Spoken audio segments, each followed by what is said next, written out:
Lecture में हम लोग बात करेंगे यूनरी ऑपरेटर के बारे में। तो यूनरी ऑपरेटर्स हमारे पास दो ऑपरेटर्स इसमें आते हैं, इंक्रीमेंट ऑपरेटर और एक इसमें हमारे पास डिक्रीमेंट ऑपरेटर। इंक्रीमेंट में हम यूज़ करते हैं सिंबल प्लस प्लस का और डिक्रीमेंट में हम यूज़ करते हैं सिंबल माइनस माइनस का।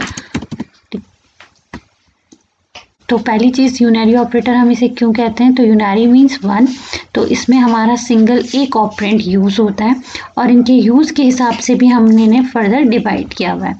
अगर ये ऑपरेंड के पहले यूज़ होते हैं, मीन्स पहले यूज़ क्या है, ऑपरेंड बाद में यूज़ किया है, तो हम इसे कहते हैं प्री इंक्रीमेंट ऑपरेटर। और सिमिलरली अगर हम माइनस माइनस को हम ऑपरेंड से पहले यूज़ करते हैं, हमारा होता है प्री डिक्रीमेंट। और अगर हम ऑपरेंड पहले यूज़ करते हैं फिर हम अपना ऑपरेटर यूज़ करते हैं, मीन्स ऑपरेंड फर्स्ट देन हमारा ऑपरेटर, तो ये हमारा होता है पोस्ट इंक्रीमेंट। और यहाँ पे भी सेम, अगर हम ऑपरेंड के अगर बाद हमने यूज़ किया है माइनस माइनस, तो उसे हम कहेंगे पोस्ट डिक्रीमेंट। तो यहाँ पे हम पहले इस ऑपरेटर की वर्किंग समझते हैं कि काम क्या करते हैं। एक इंटीजर वेरिएबल लिया x और x की वैल्यू हमने रखी है 10। तो अगर हम यहाँ पे इन केस यूज़ करते हैं x प्लस प्लस या फिर प्लस प्लस x, तो ये हमारी x की वैल्यू को क्या बन देगा 11। अब हमारी x की जो न्यू वैल्यू है वो कितनी है 11।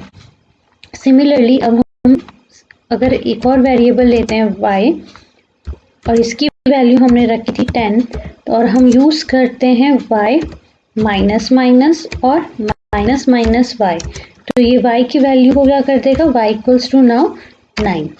तो और प्री इंक्रीमेंट हमारा +1 करता है, पोस्ट और प्री डिक्रीमेंट हमारा -1 करता है। तो अगर हम देखें तो हमारा x और y की वैल्यू में सिर्फ 1 प्लस हो रहा है और 1 माइनस हो रहा है। तो यहाँ पे हम एक और चीज़ कर सकते थे कि हमने सिंपल लिख लेते x प्लस 1 या फिर हम लिख लेते y माइनस 1। तो ये भी तो हमारा सिंगल एक प्लस और माइनस कर रहा है वैल्यू में। तो इसमें और इसमें डिफरेंस क्या है, तो इसका डिफरेंस हम एक एग्जांपल के थ्रू समझते हैं। में हमने एक सिंपल इंटीजर वेरिएबल लिया जिसकी वैल्यू हमने इनिशियलाइज की है 10 से। उसकी वैल्यू हमने इंक्रीमेंट से पहले हमने प्रिंट करा ली, उसके बाद हमने इसकी वैल्यू में 1 प्लस किया है, देन अगेन हमने प्रिंट करवाई उसकी वैल्यू, देन x की वैल्यू पे फिर हमने डिक्रीमेंट किया और उसके बाद हमने इसकी वैल्यू दोबारा से प्रिंट करी है। तो यहाँ पे देखते हैं हमारा इसकी वैल्यूज़ में क्या चेंज आता है प्लस और माइनस करने पे। देखते हैं value of x before increment 10, value of x after increment 10, before decrement 10 और आफ्टर डिक्रीमेंट 10। ऑपरेशन का, इंक्रीमेंट और डिक्रीमेंट ऑपरेशन का हमारा वेरिएबल की वैल्यू पे कोई फ़र्क नहीं पड़ा। तो ये फ़र्क हमारा कब पड़ेगा, मीन्स हमने x की वैल्यू में प्लस किया और उसके बाद हमने x equals to x plus 1 किया। सिमिलरली यहाँ पे भी हम वही चीज़ करेंगे, x equals to x minus 1। तो यहाँ पे हमें वैल्यू ऑपरेशन के बाद वापस से उस वेरिएबल को असाइन करनी पड़ेगी। हम इसका आउटपुट देखें, value before increment 10 and after increment 11। तो वैल्यू x की बिफोर डिक्रीमेंट 11 हो चुकी थी हमारी यहाँ पे इस वेरिएबल में, और उसके बाद आफ्टर डिक्रीमेंट 10। अब यही दोनों ऑपरेशन हम यूनरी ऑपरेटर के थ्रू करते हैं, प्लस प्लस और माइनस माइनस ऑपरेटर का यूज़ करके। तो इसको हम सिंपल सा कमेंट बना लेते हैं। सपोज हमने इंक्रीमेंट में यूज़ किया प्लस प्लस x और यहाँ हमने यूज़ किया डिक्रीमेंट में माइनस माइनस x। तो अब हमारा वैल्यू में क्या फ़र्क पड़ता है ये देखते हैं। हमारा सेम जैसे हमारा इनिशियलाइज करने के बाद हो रहा था, ये वैसे ही प्लस प्लस और माइनस माइनस काम कर रहा है। हमें वापस उसको इनिशियलाइज करने की ज़रूरत नहीं है।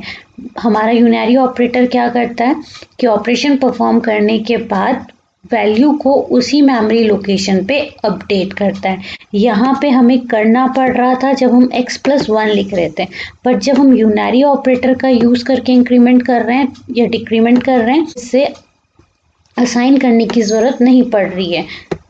तो ये तो होता है हमारा डिफरेंस x+1 में और ++x में, या x-1 में, या फिर -x कहें, या फिर x कहें। तो ये होता है हमारा बेनिफिट यूनरी ऑपरेटर का यूज़ करने का, कि ये डायरेक्ट मेमोरी लोकेशन पे वैल्यू को चेंज करता है।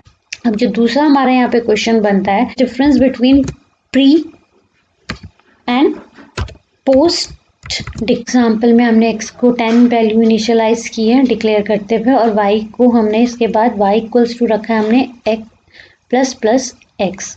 तो ++x के बाद तो ++x क्या करेगा, हमारी 10 की वैल्यू में तो 1 इंक्रीमेंट करेगा और उसको असाइन करेगा y को। तो अब y की वैल्यू भी हमारी कितनी होगी, 11। तो इसको एक बार रन करके हम चेक कर लेते हैं। तो यहाँ पे सिंपल सा x और y की वैल्यू में दोनों में ही हमें इंक्रीमेंटेड वैल्यू मिली है। अगर वहीं हम इसकी जगह ++x की जगह पोस्ट का यूज़ करते, प्री की जगह हम पोस्ट इंक्रीमेंट का यूज़ करते, तो अब हमारा फ़र्क क्या आना था, इसको देखते हैं।